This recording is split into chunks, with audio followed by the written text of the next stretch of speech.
India is a country with 28 states, 121 languages and over 270 mother tongues. And yet why is there so much focus on one language? Why the imposition of Hindi?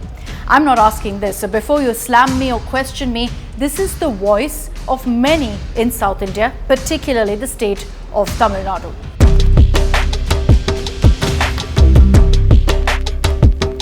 Hello and welcome to Unfiltered. This week, we're going to be talking about a raging, much discussed, much debated Hindi imposition.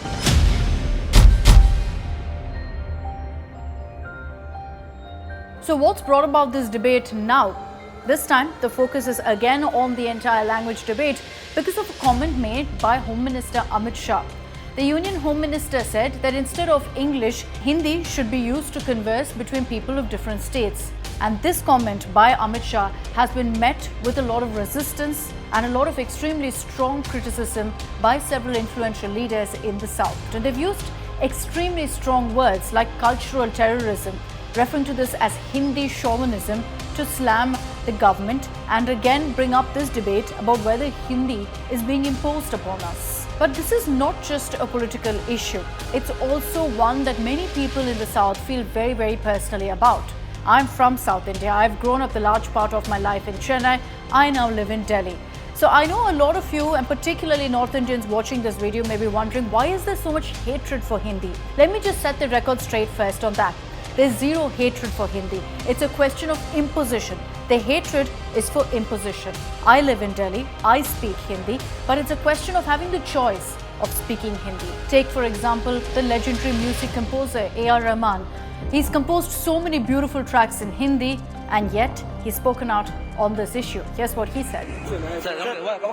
மத்திய அமைச்சர் இந்த இந்தி சம்பந்தமா சொல்லிருக்காரு இனிப்பு மொழியா இருக்கணும்னு சொல்லிட்டு The fact that someone like A.R. Rahman, who's so fiercely private, I'm sure you can never recall him really speaking out on controversial issues.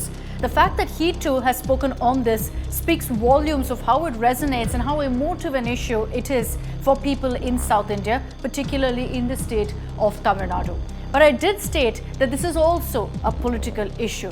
Dravidian parties have raised this issue time and again, largely because it fits into their narrative perfectly and because Tamil Nadu has seen very, very successful anti-Hindi agitations in the past as well.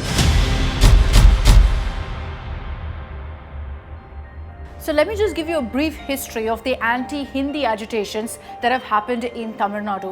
And it spanned for years and years together. The very first one that everyone has spoken about, the most high profile, was pre-independence in 1937, when there was this huge anti-Hindi movement in Tamil Nadu.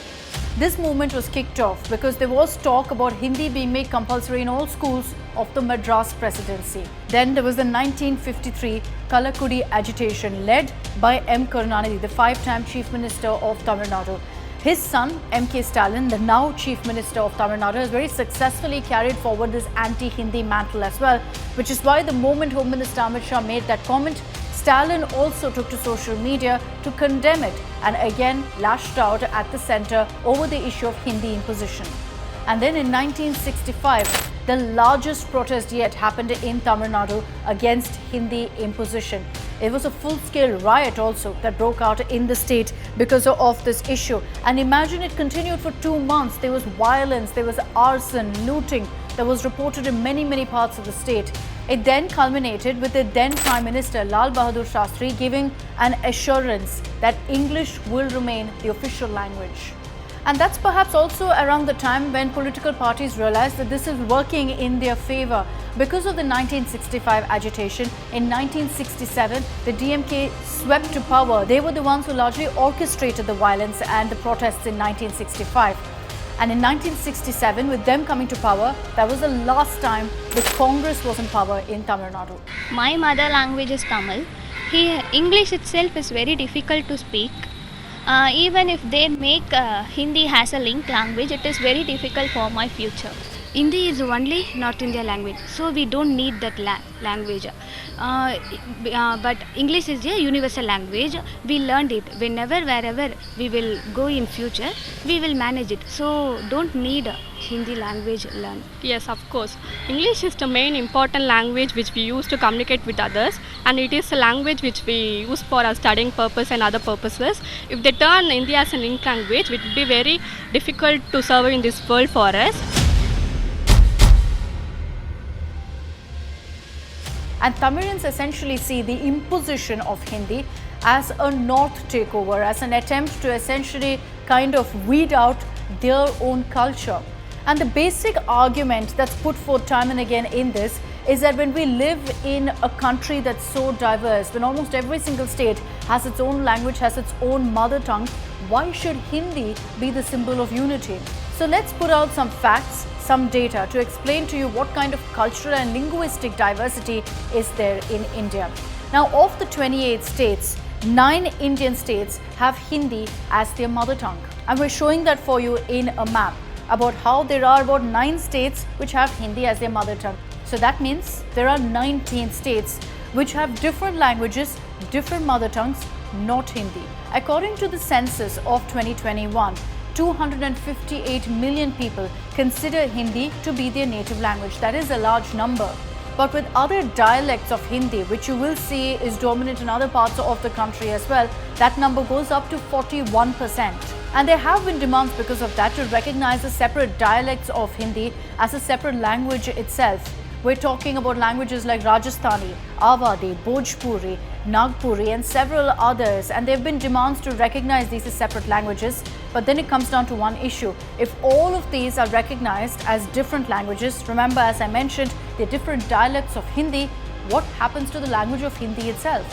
Let's be very clear, and as I wrap up this video, that this kind of a controversy over Hindi imposition isn't going to die down anytime soon. And the primary reason for that is simply because political parties in South will not allow it to die down. They reap far too many political benefits from this kind of a debate and stoking this entire language debate fire as well and keeping it alive.